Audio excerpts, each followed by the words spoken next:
Macam dikejutkan sesuatu, saya terus terjaga. Saya lihat jam tua di tangan. Sudah pukul 2 pagi. Badan terasa dingin.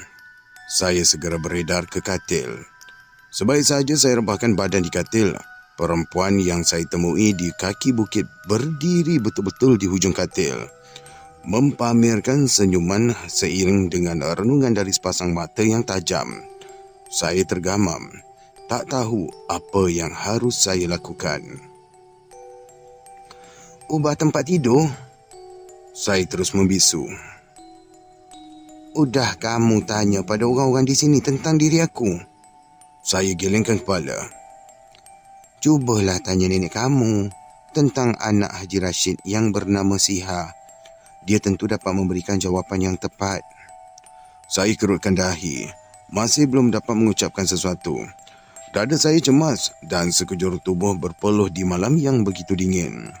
Saya renung kiri dan kanan, atas dan bawah.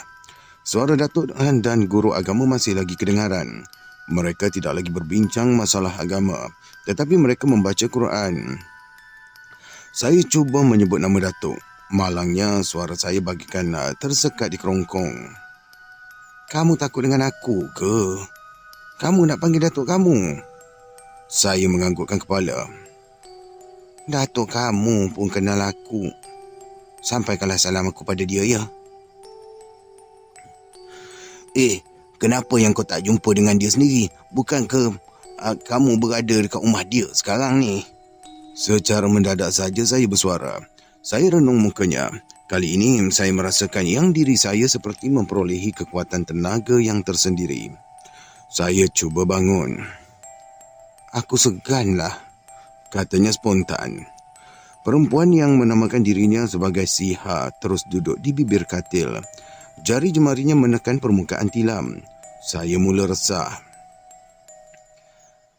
"Biar aku bagi tahu dengan Datuk yang kamu ada dekat sini." "Tak payahlah. Aku ni datang cuma nak tengok kamu je." "Sebenarnya aku ni tak sukalah kamu datang ke sini lagi." "Baiklah. Kalau kamu tak suka, biar aku balik dulu, ya." Sebaik saja perempuan itu mengakhiri kata-katanya, dia terus gaib dari pandangan saya. Saya terus mengucap beberapa kali. Saya segera merasa telinga dan bibir. Saya menarik nafas yang panjang. Saya tidak berkhayal dan juga tidak bermimpi. Saya berada di alam yang nyata. Aneh, kenapa perkara yang tak masuk akal itu terjadi di hadapan saya? Kalau diceritakan pada orang lain, pasti akan menjadi bahan ketawa. Dahi segera saya kedutkan. Badan saya mula menggigil. Saya cuba berdiri di lantai. Ketika itu saya terasa badan terlalulah ringan dan sepasang kaki yang bagaikan tidak mampu mengimbangi berat badan. Saya terlayah ke kiri dan ke kanan. Rebah ke lantai. Datuk dan guru agama segera mendekati saya. Apa yang saya dengar hanyalah bunyi kokokan ayam hutan bertalu-talu memekakkan telinga. Saya juga terlihat rimbunan hutan tebal. Saya bagaikan berada di dalam hutan yang amat besar. Saya melihat ular sawa, harimau dan gajah. Semuanya menerkam ke arah saya. Apa yang terdaya saya lakukan ialah menjerit sekuat hati dan cuba melarikan diri dari berhadapan dengan semua binatang tersebut. Dalam keadaan yang berhempas pulas itu, saya terasa ada telapak tangan menyentuh dahi saya. Daun telinga saya seperti dihembus sesuatu dan diikuti dengan suara lembut yang mengucapkan kalimat dari surah Al-Fatihah dan surah An-Nas berkali-kali. Harimau, gajah, ular dan hutan tebal yang wujud di hadapan saya terus gaib, diganti pula dengan lautan yang bergelombang lembut. Lubang telinga saya terus disumbat ayat-ayat suci yang biasa saya dengar malah pernah saya ucapkan. Makin jelas kalimat-kalimat suci itu masuk ke telinga saya. Makin samar-samar gelombang air laut di hadapan saya dan akhirnya terus gaib. Saya mula melihat tubuh Datuk, nenek dan guru agama. Semuanya menghadap ke arah saya dengan wajah yang tenang. Mulut guru agama terus khusyuk membacakan ayat-ayat suci. Dari gerak mulutnya saya yakin guru agama itu masih membaca Ayatul Kursi dengan penuh khusyuk. "Bangunlah anakku." Guru agama tepuk bahu kanan saya. "Kau sebenarnya tak apa-apa. Sambungnya dengan tenang. Senyum terus terpamer di kelopak bibirnya. Saya segera menggosok pangkal hidung beberapa kali. Nenek segera mendekati saya. Badan saya dipicitnya penuh dengan kemesraan. Datuk tidak berkata apa-apa. Matanya tidak berkedip merenung wajah saya.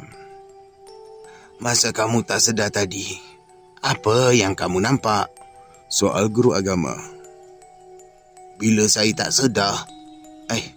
Bila? Saya menyoal guru agama kembali. Datuk menarik nafas panjang. Dia terus mendekati saya. Apa yang kamu nampak tadi? Tanyanya. Saya nampak... Saya tidak dapat meneruskan kata-kata. Saya cuba mengingati sesuatu. Kamu nampak binatang. Kamu nampak laut. Tiba-tiba Datuk bersuara. Saya segera menganggukkan kepala.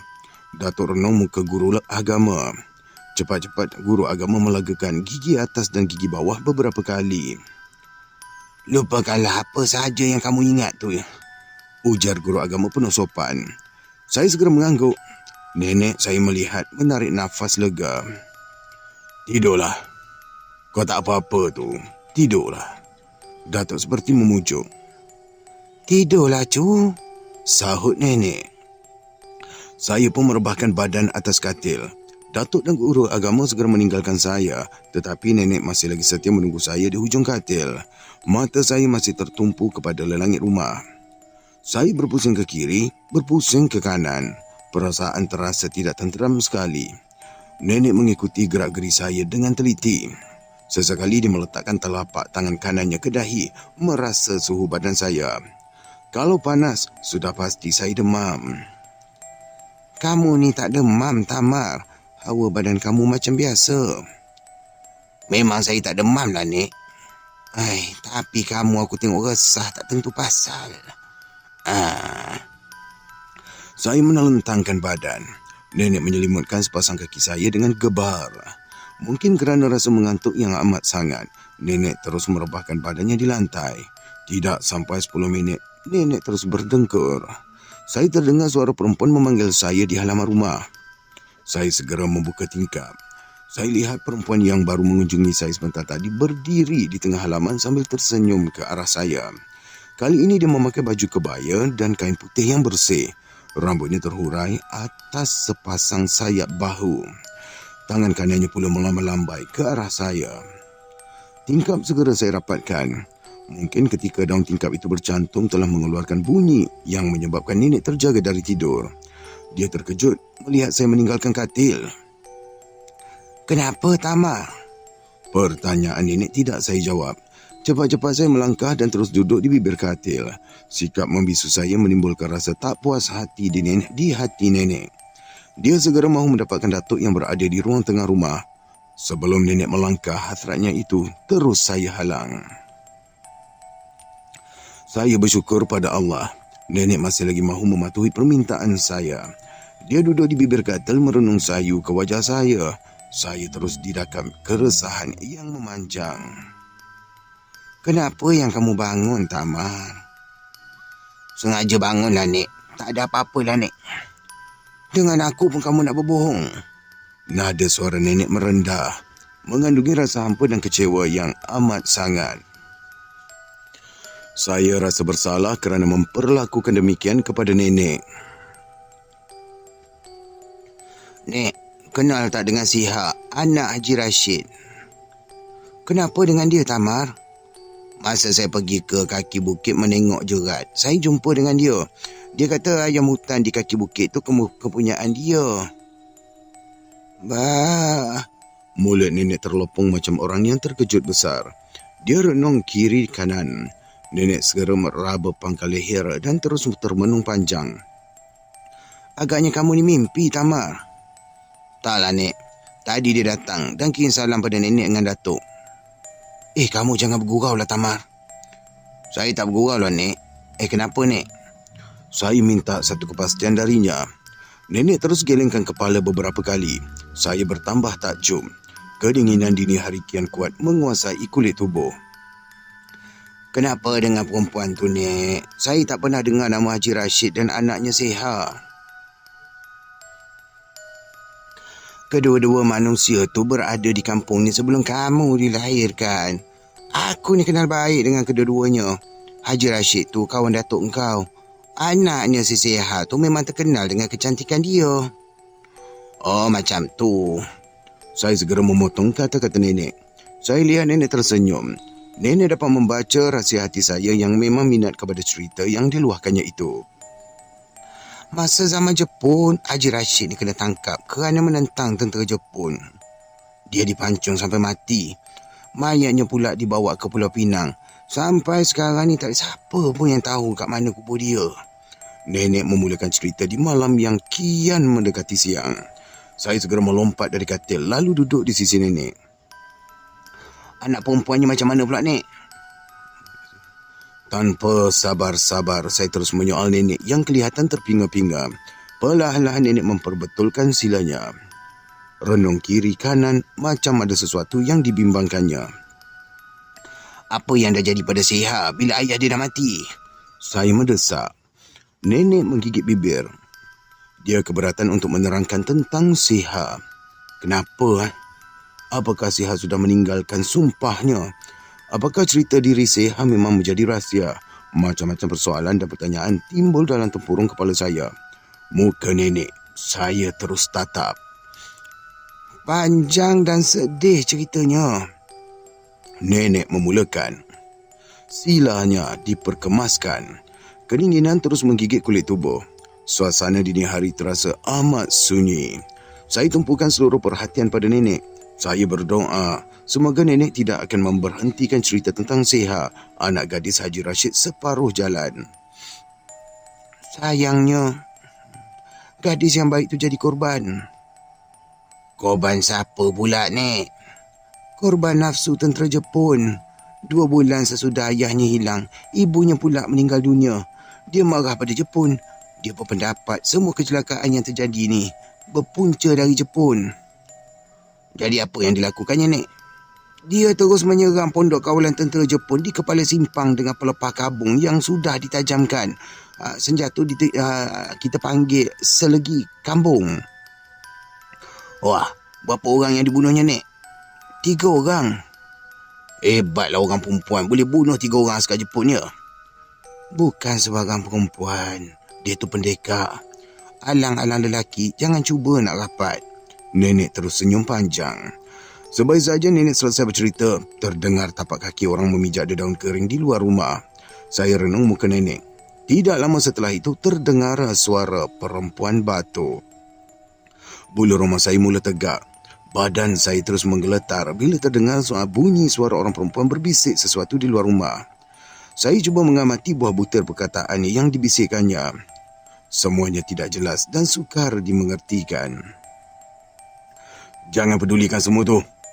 Datuk urut ibu jari kaki kanannya berkali-kali. Nenek kelihatan tenang. Malah terus bangun menuju ke arah pintu. Saya kira nenek mahu membuka pintu. Perkiraan saya tu tak tepat. Nenek hanya berdiri di situ buat beberapa ketika. Kemudian kembali mendekati saya. Entah macam mana, Seha dapat diberkas oleh tentera Jepun. 7 orang tentera Jepun menangkap dia. Sambung nenek. Kemudian dia dibunuh ke? Tanya saya. Tidak. Dia diperkosa tentera Jepun sampai mati ke? Pun tidak. Habis apa yang jadi pada dia, Nek? Dia berjaya melepaskan diri dan terjun ke dalam sungai dan terus hilang sampai sekarang. Kemana agaknya dia menghilang, Nek? Entahlah. Nenek menggelingkan kepala. Tetapi nenek berpendapat sebagai makhluk, Seha pasti mati. Kalau masih hidup, tentu dia kembali ke kampung halamannya. Lebih-lebih lagi bila dia mengetahui keadaan negaranya yang sudah bebas dari penjajahan Jepun dan Inggeris.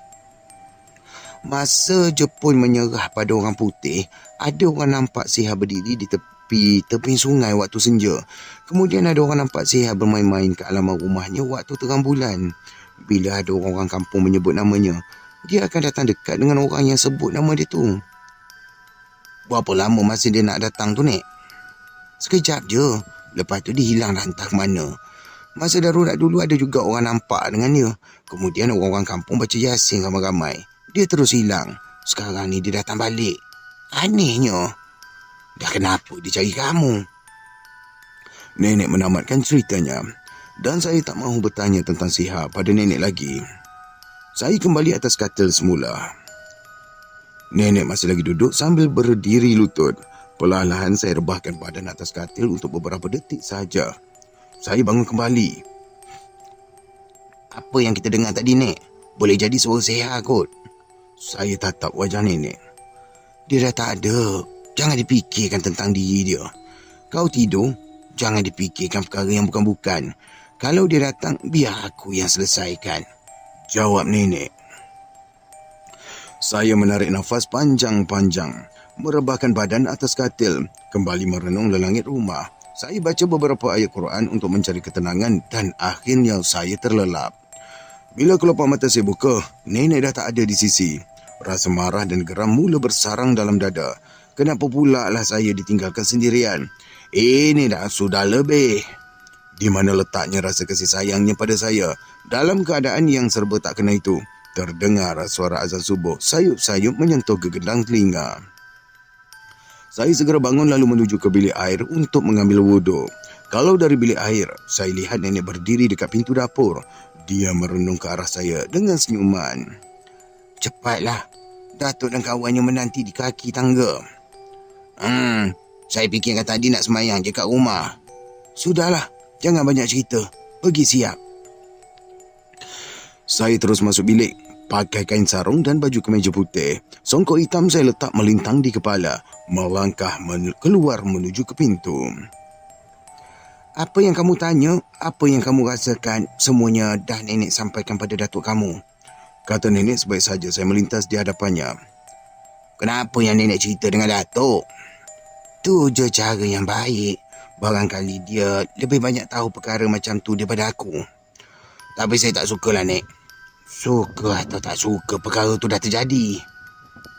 Saya diam dan terus menggabungkan diri dengan datuk dan guru agama yang menanti di kaki tangga.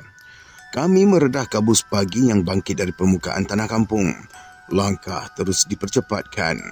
Sampai di masjid, terus tunaikan solat fardu dengan berimamkan tuan guru. Selepas itu diadakan kuliah subuh. Kali ini memperkatakan tentang ilmu tauhid. Selesai mengikuti kuliah subuh, semua para jemaah bersarapan pagi di luar kawasan ruang sembahyang. Seorang penduduk yang baik hati menyediakan makanan dan minuman untuk sarapan. Satu hal yang membanggakan diri saya. Orang-orang kampung yang baik hati itu tidak pernah memberitahu pada para jemaah yang dia menyediakan sarapan pagi setiap kali kuliah subuh diadakan. Hanya Tok Siap dan Bilal sahaja yang tahu. Saya tak tahu siapakah manusia dermawan di kampung tumpah darah saya itu. Memang sukar untuk mengesaninya. Siap dan Bilal tetap bersikap tutup mulut. Bagi mereka, memberitahu nama penderma pada orang lain adalah perbuatan tidak amanah dan bersubahat menggalakkan amalan riak serta takabur dalam masyarakat Islam. Bagi orang-orang kampung yang mereka ni yang menderma dengan rasa ikhlas pada saudara seagama dan sebangsa. Bukankah meringankan beban saudara seagama itu memang dituntut oleh Allah? Tetapi bila pertolongan itu menjadi bualan atau dihebohkan, perbuatan begitu memang tidak baik dan tidak digalakkan oleh Allah dan boleh mengurangkan pahala dari amalan yang telah kita lakukan. Orang-orang kampung rata-ratanya mendapatkan pendidikan dari sekolah atap di zaman penjajah, begitu patuh dengan ajaran agama. Mereka tidak buat apa yang ditegah. Mereka lakukan apa yang disuruh oleh Allah dengan rendah hati dan penuh kejujuran. Mereka bercakap benar, menjaga amanah yang diberikan. Jika ada orang hulurkan wang derma untuk surau atau masjid, wang itu tetap digunakan untuk masjid, tidak hilang di tangan atau menjadi hak orang lain. Orang yang menderma pula tidak minta resit atau sebarang tanda yang mereka telah menderma. Prinsip mereka ni mudah saja. Tuas yang mereka hulurkan derma dengan ikhlas. Tugas mereka, bukan tuas. Tugas mereka hulurkan derma dengan ikhlas. Tugas orang yang menerima derma mesti menjalankan kewajipan dengan betul hinggalah derma itu dapat dimanfaatkan seperti yang diingini. Kalau tukang kumpul derma mengelapkan wang derma tersebut, itu adalah urusan dirinya dengan Allah. Orang yang menderma tidak perlu mengheboh-hebohkan perkara tersebut. Tidak perlulah menceritakan keburukan pengutip derma pada orang. Perbuatan membuka pekung seseorang pada orang lain adalah perbuatan yang ditegah oleh Allah. Orang yang wajar bertindak ialah ahli jawatan kuasa masjid atau surau. Mereka ni boleh bermuafakat dengan orang yang melakukan kesilapan. minta orang yang terlibat itu memperbetulkan kesilapan yang dibuat. Kalau orang yang terlibat tidak mahu, perkara tersebut akan dibawa ke pengetahuan pihak berkuasa. Biasanya, orang yang melakukan kesilapan akan insaf dan terus memperbetulkan kesilapan yang dibuat. Bila perbuatannya diperbetulkan, dia akan bertindak meninggalkan kampung dan berpindah ke tempat yang baru. Malu merenung muka penduduk kampung. Kalau tak pindah, dia akan mengadakan majlis pertemuan dengan orang-orang kampung dalam masjid. Di dalam majlis pertemuan itu, Pak Imam akan bertindak sebagai kepala, menerangkan pada orang kampung apa yang terjadi. Kemudian orang yang melakukan perbuatan salah itu segera bangun secara terbuka tentang perkara yang dilakukannya. Bila orang-orang kampung memberikan jawapan yang mereka memaafkan perbuatannya itu, orang tersebut akan menemui setiap orang kampung. Majlis minta maaf itu akan diakhiri dengan pembacaan doa. Orang-orang kampung diingatkan jangan mengungkit-ungkitkan perkara tersebut oleh Pak Imam. Biasanya, bila sudah diingati begitu, tak ada pun seorang yang berani menyebut-nyebut perkara yang lalu. Di kampung, imam dihormati dan buah fikirannya dikagumi. Biasanya, orang yang menjadi imam adalah orang yang sudah berumur, luas pengetahuan agamanya. Tamar, apa yang kamu ingat? Saya segera garuk pangkal leher, renung ke kanan menatap wajah kawan yang menegur saya. Dia ketawa kecil, renung hidangan di hadapan. Nasi lemak dan air kopi masih seperti tadi, tidak berubah tempat. Sejak duduk tadi aku tengok kamu menung aja. Tengok orang dah selesai makan. Tengok barang makanan kamu pun kamu tak jamah. Tambah kawan itu. Aku memikirkan sesuatu lah. Apa yang kau fikirkan? Tentang orang yang menyediakan sarapan pagi ni lah. Itu bukan urusan kita lah. Itu urusan penderma dengan Allah. Urusan kita ialah makan apa yang ada depan kita ni. Betul juga cakap kamu tu. Balas saya. Kami ketawa dan saya pula menjamah sarapan pagi. Selesai saja bersarapan, saya terus mendekati Datuk dan guru agama yang menanti saya di halaman masjid. Para jemaah seorang demi seorang pulang ke rumah masing-masing di bawah keramahan sinar matahari pagi. Datuk, kamu dah ceritakan pada aku apa yang kamu alami. Guru agama itu renung muka saya dengan senyuman. Saya tidak memberikan sebarang jawapan. Saya kira kisah itu tak wajarlah diceritakan pada manusia seperti guru agama. Boleh mengganggu tugasnya. Perkara macam tu tak mustahil. Apa yang mesti kamu fikirkan ialah betapa besarnya maha kuasa Allah. Boleh mengadakan sesuatu yang tak pernah kita fikirkan. Lanjut guru agama itu lagi. Saya renung muka Datuk, ingin mendengar pendapat darinya. Datuk terus membisu. Dalam saat-saat demikian, saya kira tak ada gunanya mengenangi apa yang telah terjadi. Saya mahu segera pulang ke rumah. Syaitan ni takkan berhenti dari menguji keimanan manusia. Bila dunia dah kiamat, dah hancur, bau syaitan ni berhenti menyesatkan manusia. Terdengar suara Datuk seperti orang yang merungut. Guru agama yang berdiri tidak jauh darinya dapat mengikuti dengan teliti apa yang diucapkan oleh Datuk. Ini dah jadi perkara biasa. Kita harus mengawal diri supaya jangan terpengaruh, terutama mengawal keinginan dan nafsu. Sahut guru agama sambil meraba-raba pangkal dagunya 2-3 kali. Barangkali ini ujian untuk manusia. Perkara ini bukannya barangkali, tapi memang benar dihadapkan pada manusia untuk menguji sejauh mana kemampuan akal fikiran manusia yang digunakan dengan sebaik mungkin. Ya, itulah kebesaran Allah, ucap Datuk setelah mendengar kata-kata yang dihamburkan oleh guru agama. Guru agama terus mendekati saya. Bahu saya ditepuknya 2-3 kali. Matanya menatap seluruh wajah. Dia senyum. Bila kamu diberikan kekayaan, kau janganlah lupa kekayaan itu bukan milik kamu. Sebab? Saya bertanya. Kekayaan itu milik Allah. Kau tu cuma diberikan amanat untuk menjaga dan menggunakannya. Ke akhirat nanti, cara kita guna dan manfaatkan kekayaan tu akan disoal. Oh, mulut saya terlopong. Kekayaan yang ada tu pada bila-bila masa saja boleh diambil oleh Allah dengan pelbagai cara seperti dicuri orang, terbakar dan macam-macam lagi. Oh, begitu. Saya menganggukkan kepala. Senyum guru agama bertambah lebar. Datuk tetap memperhatikan dengan teliti segala tindak tanduk guru agama pada saya. Sesekali saya lihat Datuk tersenyum. Eloklah diberikan nasihat padanya. Suara Datuk meninggi. Bukan nasihat lah, kami ni bercerita, jawab guru agama. Bercerita? Saya terkejut. Datuk terus ketawa. Saya tak tahu apa yang menggelikan perasaannya hinggakan Datuk ketawa begitu. Saya bercerita terpulanglah pada kamu untuk gunakan akal fikiran. Apakah perkara yang saya ceritakan tu memang benar ataupun tidak? Kalau benar atau betul, kau ikut. Kalau salah, kamu buang. Lanjut guru agama. Cucu saya tu tak faham kalau bercakap macam tu. Dia tak faham bahasa kiasan. Sahut Datuk. Tak apa. Satu hari nanti dia akan faham. Sanggah guru agama. Datuk menganggukkan kepala. Setuju dengan pendapat guru agama tersebut. Panas pagi mula beransur keras. Langit nampak cerah dengan gumpalan awan putih yang bersih. Guru agama segera mendekati Datuk, menghulurkan tangan. Buat beberapa saat, tangan mereka bergoncangan. Saya balik dulu ya. Lembut suara guru agama. Selamat jalan. Kalau ada umur kita jumpa lagi. Saya juga berharap macam tu. Jaga cucu awak baik-baik. InsyaAllah. Jawab Datuk. Kami pun berpisah dengan guru agama tersebut. Kata Datuk, rumah guru agama agak jauh, kira-kira 50 batu dan terpaksa naik bas. Berapa dia dapat duit mengajar tu? Datuk seperti tersentak. Langkahnya terus dimatikan, matanya merenung langit dan awan. Kenapa yang kamu tanya macam tu, Tamar? Setahu saya, bila seseorang tu dipanggil guru, dia dapat gaji macam guru sekolah. Ada kereta dan rumah, tapi guru ni naik bas pula. Datuk menggaruk kulit pipinya yang tak gatal. Perjalanan yang terhenti diteruskan kembali.